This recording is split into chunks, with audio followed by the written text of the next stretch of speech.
Good morning all of you. This is lesson number 4 and the chapter name is pronoun. As you know that in the previous lesson we have discussed definition of a pronoun and personal pronoun. So in this lesson we will discuss about types of pronoun. So the first one is reflexive pronoun. For a better understanding, first of all we will go through the definition. So what is reflexive pronoun all about? A reflexive pronoun is used when the subject's action affects subject itself. Okay? So, for singular, what we can use? We can use myself, yourself, himself, itself. Okay? And for plural, what you can use? You can use ourselves, yourself and themselves. Okay? Let's begin with the example. The cat is licking itself. Okay?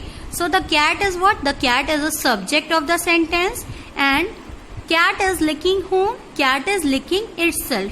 Okay. So itself is what? Itself is a reflexive pronoun. Okay. Reflexive pronoun is what? Reflexive pronoun is a pronoun which affects the subject itself. Okay.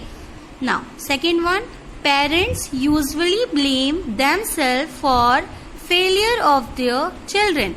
Can you identify what is the subject of this sentence? Yes. Parents is what? Parents are subject. Okay. And themselves. Themselves is what? Themselves is reflexive pronoun.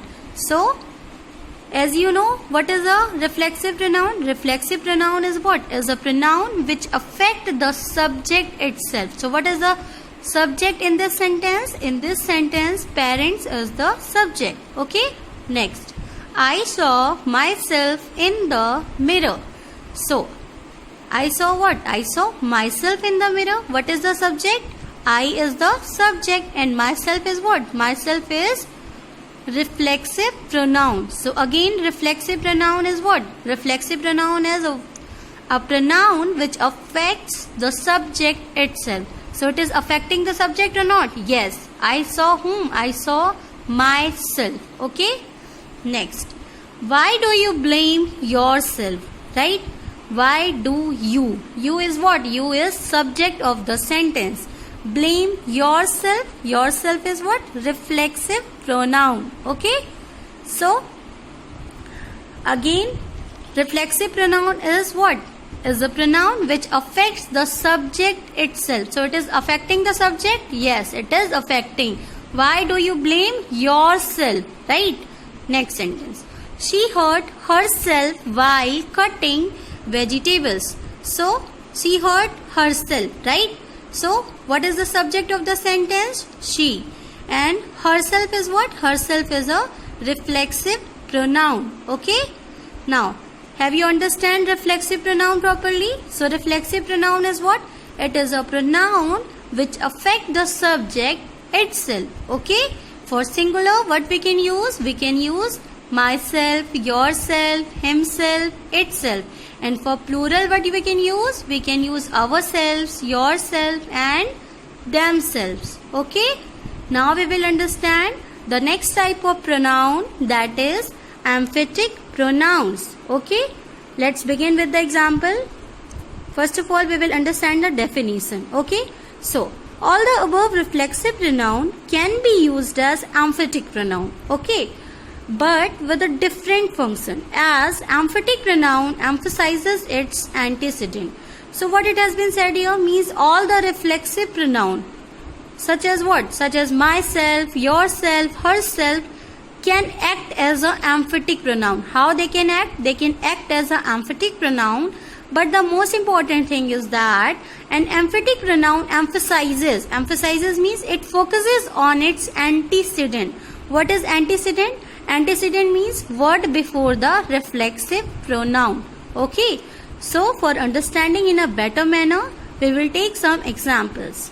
Let's begin with the example.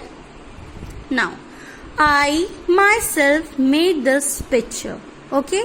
So first of all, identify what is the reflexive pronoun in this sentence. Myself. Myself is what? Reflexive pronoun, because we are talking about both the same person. I and myself is what?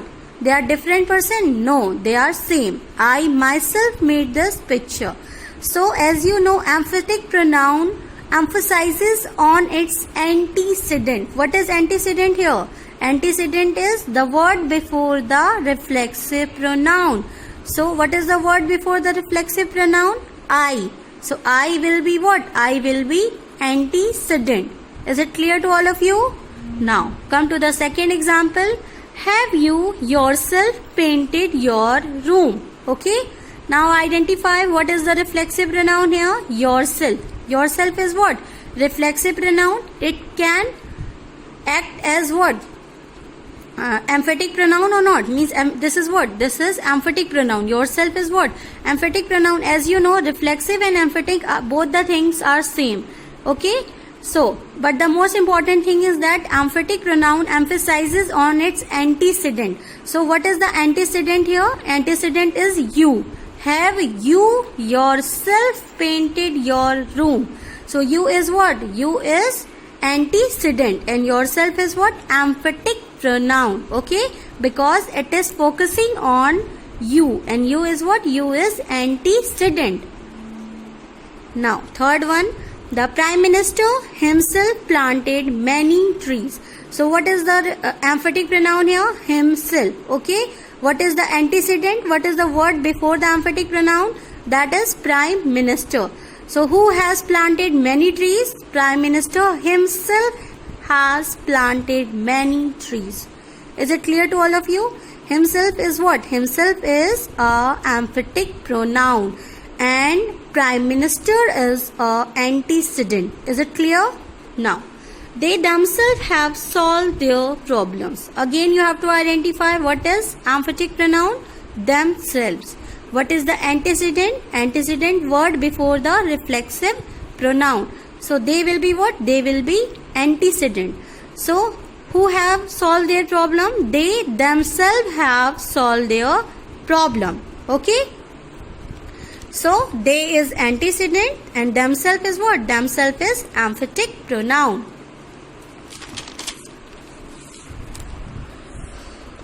She gave me the news herself. Okay. Now come to relative pronoun. Okay. Now we will discuss what is a relative pronoun. Okay. So first of all, we will understand definition of a relative pronoun. So what is a relative pronoun? A relative pronoun is used to start the description of a noun. Okay. In other words, it introduces an adjective clause. Okay. Now, what you have understand with relative pronoun? So, a relative pronoun is what? It is used to start the description of a noun. Means for what we use relative pronoun? For describing more information about a noun. Okay. And what does it introduces? It introduces an adjective clause. Okay. Let's begin with example for understanding it in a better manner. Okay. Example.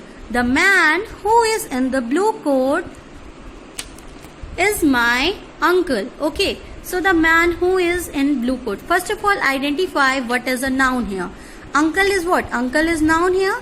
So in this sentence, who is in the blue coat? This line is giving more information about what? It is giving more information about uncle, right? Means the man who is in the blue coat, means the person who is wearing a blue coat is my uncle, right? So it is providing more information about noun my uncle. So now this line will be termed as relative pronoun because it is providing more information about my uncle. Okay. Now, the lady whose hand is plaster is my teacher. Right. First of all, identify what is the noun here. Teacher is what? Teacher is noun. Okay. So, whose hand is plastered? Again, this line is what? This line is relative pronoun. Why it is relative pronoun? Because it is describing noun. It is giving more information. It is providing more information about my teacher. And this is what? This is an adjective clause also, right? Because it is providing more information. Means the lady whose hand is plastered is my teacher. Is my what? She is my teacher. Is it clear to all of you? Okay. Now, take some more example. Now, houses which overlook the lake cost more. So, in this sentences, which overlook the lake is what? Is a relative pronoun because it is giving more information about the noun houses. Okay? Next, the doctor who treated the president. Who treated the president is what? Again, it is a relative pronoun. Why it is a relative pronoun? Because it is providing more information about the doctor. Okay? So, the doctor who treated the president is what? Is an Anglo-Indian. Okay. Have you understand the topic clearly? Hope you have understand the topic clearly. Thank you.